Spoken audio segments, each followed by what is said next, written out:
There are only two sexes, two genders. I'm here to clear up the confusion for everyone.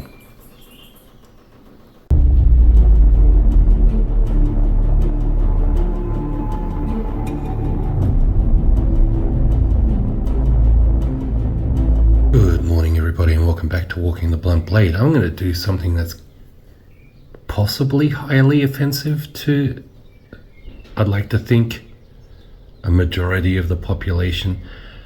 I'm going to create a new LGBTQAA plus flag for all of us, because that community is all about inclusivity, which means they're happy and willing to accept anyone. So when I talk to people one-on-one, or if I educate in larger groups, usually I have a whiteboard to doodle.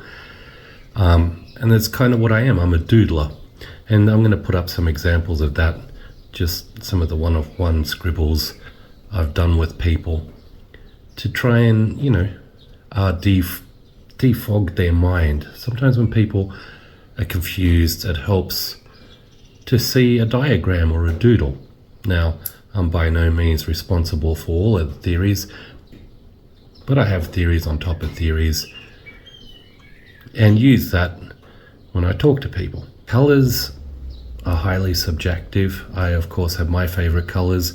People have their own.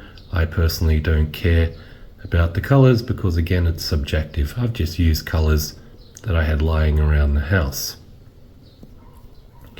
But the flag should accurately represent genders, sexes.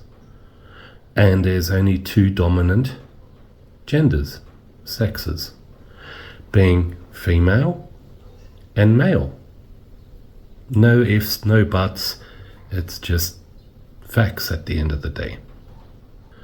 Now, in the middle of the two sexes, we have, or I have, intersex, trans, meaning trans people, and hermaphrodite.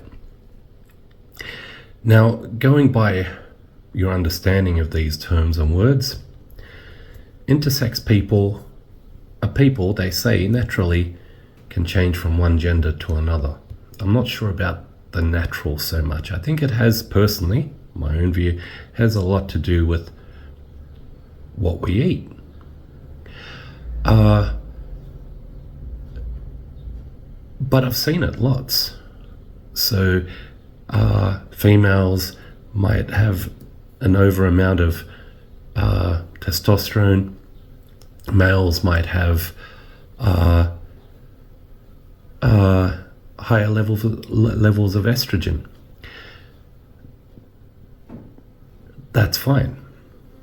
Trans people,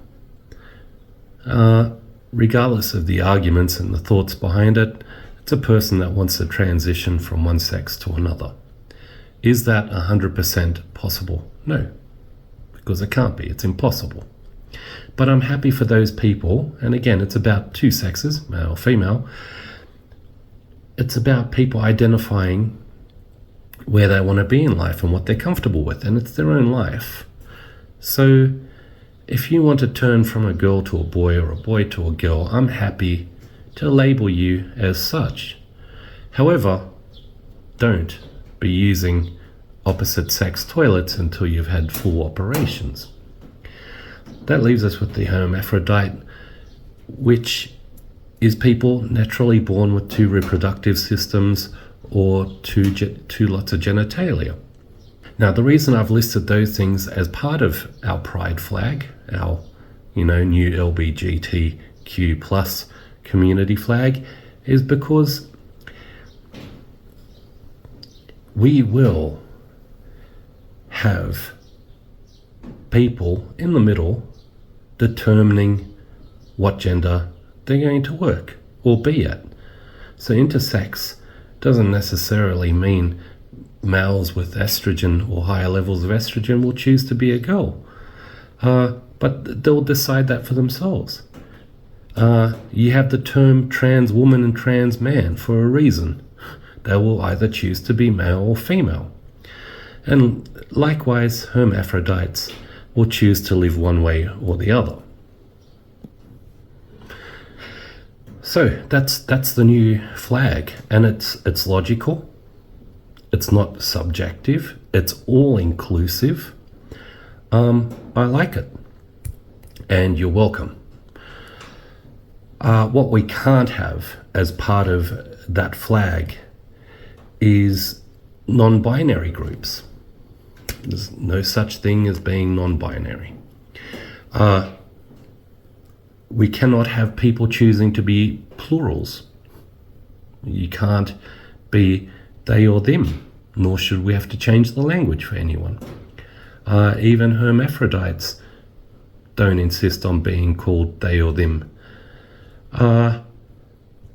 We can't have sexual preferences in there, because at the end of the day, male, female, everyone has sexual preferences and orientations. They're irrelevant.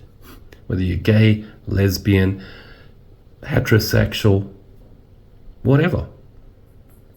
And the other thing we can't have in there is people or self-identifiers. If you identify as something you're not, very obviously not, i.e. you're a cross-dresser, but you want to identify as a woman, well, you're not. You're a cross-dresser. That's a sexual preference. Yeah, if you want to identify as a goose or a drumstick or a doorknob, doesn't work. And nor should the rest of the planet cater to that. If I've done my job correctly, I've offended one or two people. Awesome. But facts are facts. They're not changeable. Logic will always prevail over emotions. You're welcome, everyone. Cheers.